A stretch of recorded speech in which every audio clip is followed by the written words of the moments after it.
Today I'm going to talk about writing for sound, more specifically for radio, audio downloads, and audio-only podcasts. Writing for sound is different than writing for print and on-screen text, and it's different than writing for picture and sound.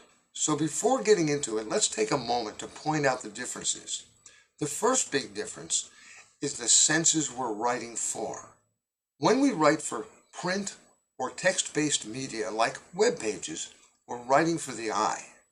When we write for picture and sound, we're writing for the eye and the ear. But when writing for sound-only programs, we're writing exclusively for the ear.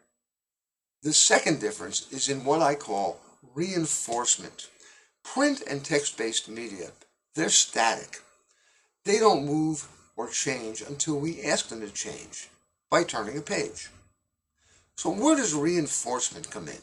Well, if the reader doesn't get something, he can easily scan back or turn a page to reread a paragraph or two. For a conscientious reader, this serves as a form of reinforcement for the message being delivered by this medium. Now, most media that includes picture and sound is kinetic. That means it moves and changes on its own without a prompt from you. If you consider a video, it's really not convenient to scan back. It's just not as easy as it is with print and text-based media. However, in media that includes picture and sound, the picture is reinforced by the sound, and the sound reinforces the picture. Now we're back to sound-only media. Sound-only media is also kinetic, always in motion. But for a scriptwriter, I consider sound to be a one-opportunity medium. It's not convenient to scan back, and there's no visual reinforcement. That means the writer needs to make sure the listener gets it right the first time. So the most useful rule when writing for sound is to keep it short and simple. To me, that means one idea per sentence.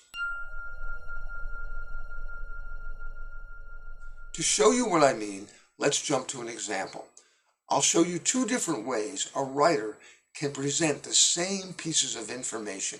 To help us out, we have Michael Jarmus in the sound booth. Michael, can you please tell us about the amazing TypeTel smartphone? Okay, here goes.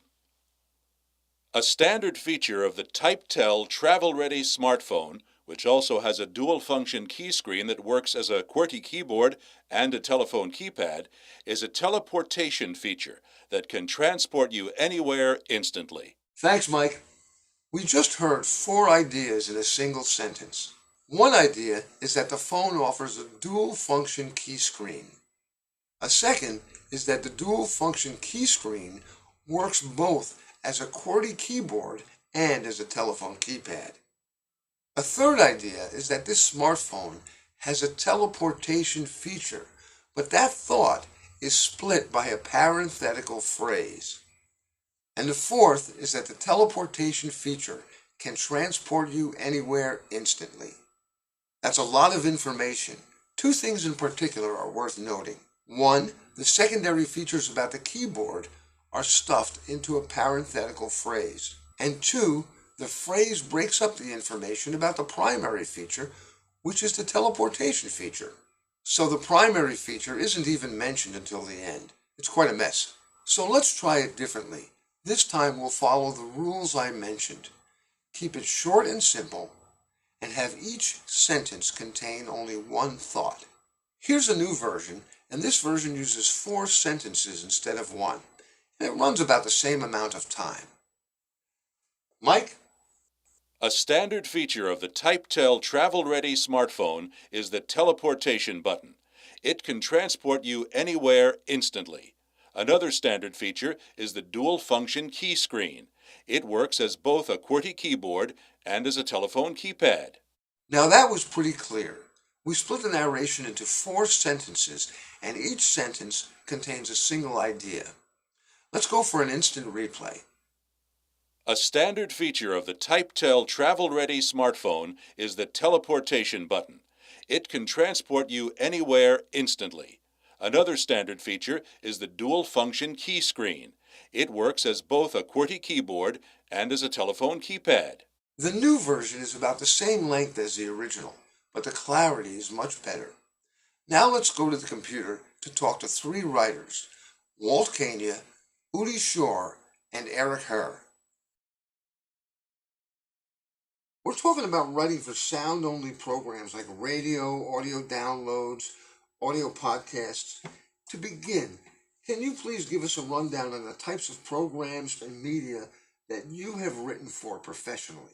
Well, I've worked on everything from the print side to the video side, and the audio, speeches, to presentations, to webinars, audio instruction tapes, training tapes, even podcasts. Radio commercials, drive time sales training, podcasts. I also work customer testimonials into audio clips that can get posted on websites. Direct response in the audio format as well as video formats, news and traffic, and also online applications in addition to doing radio and television spots. I've made comparisons to writing for print or text-based media and to writing for a medium like video that delivers both picture and sound.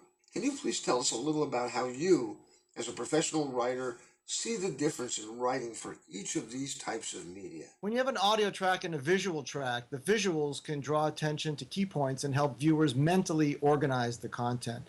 So you highlight point A on the screen, and the viewer understands that everything you're saying relates to point A. And that ability to organize and chunk content is very important for comprehension and retention.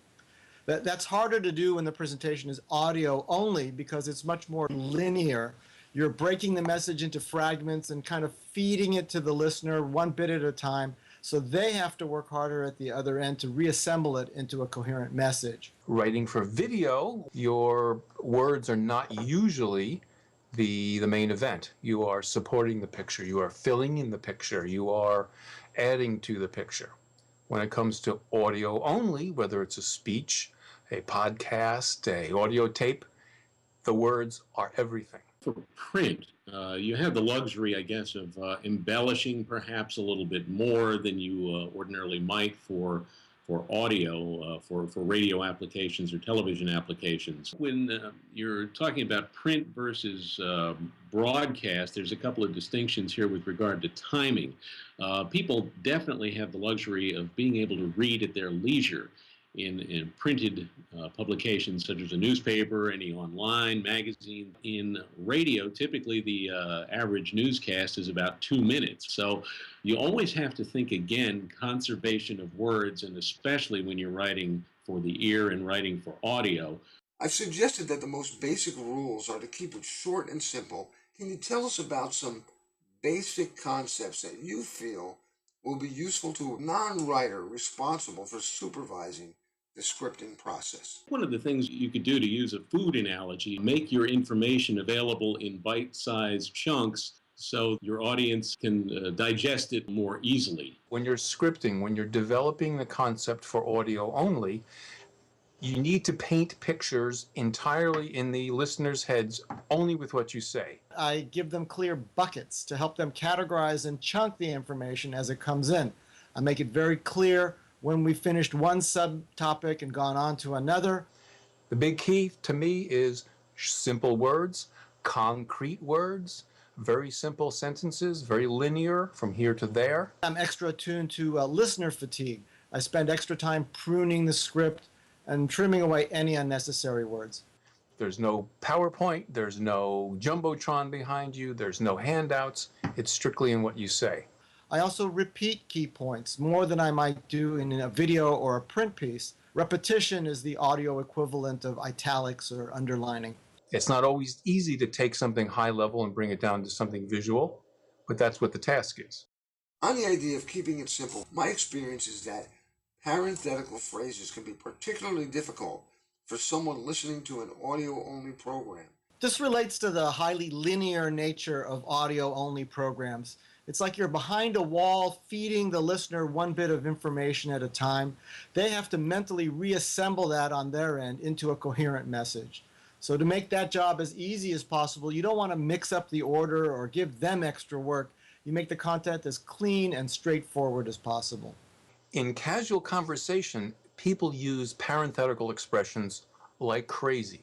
very long ones. For example, a simple conversation over dinner might be, you know, my friend Tom, well, you know, the guy that moved in from North Carolina and had the horrible time trying to get his house all built. Now that goes on all the time in conversation. People tend to do very well with that in casual conversation because you have visual cues about what the person's saying, you see hand motions, they do the punctuation with tone of voice, you know where the commas are. In an audio program, that could be a killer. You want to stay very linear. You want to say A to B to C to D to F. Parenthetical phrases, I think, work nicely for print mediums where people have the luxury of going back and reading it. But when you're writing for audio in particular, I would say, as a general rule, don't use parenthetical phrases. I know that lists are often helpful, but they can also be really boring. What writing tricks do you have for dealing with a group of related ideas? I often model sales training podcasts on talk show radio. So each topic is a different feature on that show.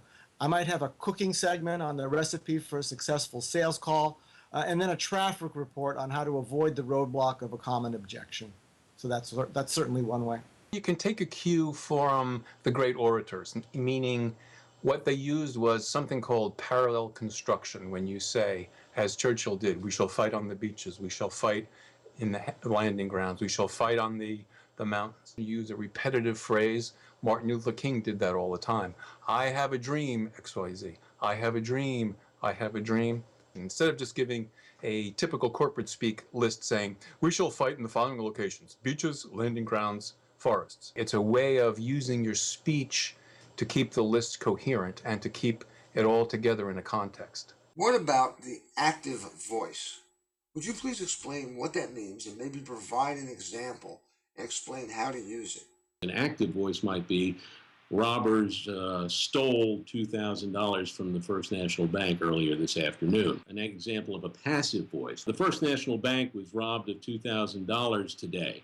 For years, I assumed that passive voice should be avoided at all times, that I should avoid passive voice at all times. A friend of mine who teaches scientific writing, though, pointed out that verbs draw attention to the person performing the action. For example, our people designed the product to do X puts the focus on our people. Well, that's not always important who performed the action. You might be better served by saying, our product is designed to help you do X. So there are times when passive voice is perfectly legitimate. It has a place in the toolkit. The passive voice has gotten a bad rap. It can be very useful when you want to sweeten a bitter pill, when you have to say something not so attractive in your presentation, such as, a deposit is required. That's very soft. That's fine. That's almost as if saying, it's just part of the process. Don't worry about it. A deposit is required. As opposed to saying flat out, you must pay a deposit, which is sort of like an ice pick in your eye. And what about contractions? Some people love them, some people hate them.